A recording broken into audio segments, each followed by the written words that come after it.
Welcome professionals. આજે આપણે valuation પ્રોફેશનના સૌથી ગંભીર અને જવાબદારીપૂર્વકનું પાસું એટલે કે લિટિગેશન સપોર્ટ અને એક્સપર્ટ વિટનેસની ભૂમિકા વિશે વાત કરીશું. વેલ્યુએશન ઇકોસિસ્ટમમાં આ મોડ્યુલ ફોરેન્સિક રિયલ એસ્ટેટ તરીકે ઓળખાય છે. જ્યારે પ્રોપર્ટીનું વિભાજન, વારસાના વિવાદો કે કંપનીઓના મર્જરમાં વિવાદ થાય, ત્યારે વેલ્યુઅરે કોર્ટમાં એક નિષ્પક્ષ નિષ્ણાત તરીકે હાજર થવું પડે છે. ઇન્ટરનેશનલ પ્રેક્ટિસ મુજબ એક્સપર્ટ વિટનેસ તરીકે તમારી પ્રાથમિક ફરજ કોર્ટ પ્રત્યે છે, ક્લાયન્ટ પ્રત્યે નહીં. એક રિસર્ચરથી સિનિયર વેલ્યુઅરની સફરમાં આ મોડ્યુલ સમજાવે છે કે કોર્ટમાં તમારો રિપોર્ટ માત્ર એક દસ્તાવેજ નથી, પણ એક કાયદેસરનો પુરાવો એટલે કે એવિડન્સ છે. અહીં તમારી ટેકનિકલ કુશળતાની સાથે તમારી ક્રોસ એક્ઝામિનેશન એટલે કે ઉલટ તપાસ ખમવાની ક્ષમતાની પણ કસોટી થાય છે. માઇન્ડ મેપના central node valuation for legal ડિસ્પ્યુટ્સથી શરૂઆત કરીએ તો તેનો પાયો ડ્યુટી ટુ ધ કોર્ટ અને ઓબ્જેક્ટિવિટી પર રહેલો છે. વેલ્યુઅર કોઈ વકીલ નથી. તમારો હેતુ ક્લાયન્ટને જીતાડવાનો નહીં, પણ કોર્ટને સાચી માર્કેટ વેલ્યુ સમજાવવામાં મદદ કરવાનો છે. સિવિલ કેસોમાં આપણે પ્રિપોન્ડરન્સ ઓફ પ્રોબેબિલિટીઝ એટલે કે સંભાવનાની પ્રબળતાના આધારે વેલ્યુ નક્કી કરીએ છીએ. આધુનિક સમયમાં કોર્ટો હવે જોઇન્ટ એક્સપર્ટ રિપોર્ટ્સ તરફ વળી રહી છે, જ્યાં બંને પક્ષના વેલ્યુઅર્સ સાથે મળીને રિપોર્ટ બનાવે છે, જેથી વિવાદો ઝડપથી ઉકેલાય. ભારતીય કાયદા મુજબ ઇન્ડિયન એવિડન્સ એક્ટની કલમ 45 નિષ્ણાત વ્યક્તિના અભિપ્રાયને માન્યતા આપે છે.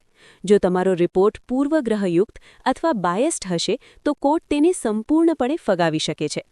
લીગલ અને રેગ્યુલેટરી લિંકેજમાં IVS 101થી 105ના સ્ટેન્ડર્ડ્સનું ચુસ્ત પાલન અનિવાર્ય છે. કોડ ઓફ સિવિલ પ્રોસિજર એટલે કે CPC હેઠળ કોર્ટમાં રિપોર્ટ રજૂ કરવાની પ્રક્રિયા નક્કી થાય છે.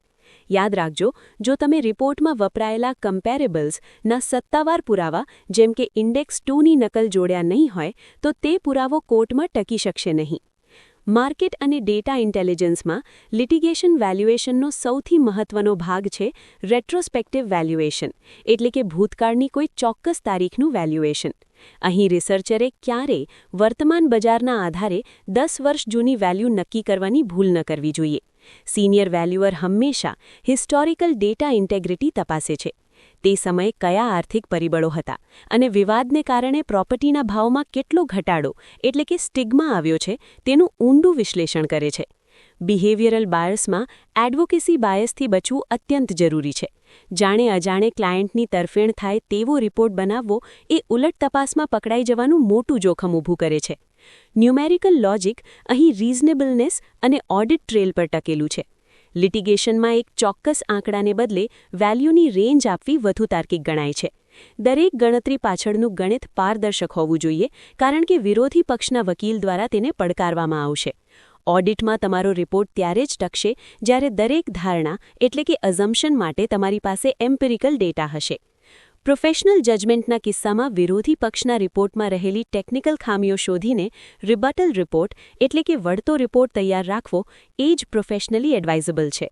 એથિકલ ડાયમેન્શન એ છે કે જો તમને લાગે કે તમારી વેલ્યુમાં ભૂલ છે તો કોર્ટ સમક્ષ તેને સ્વીકારી લેવાની હિંમત રાખવી જોઈએ.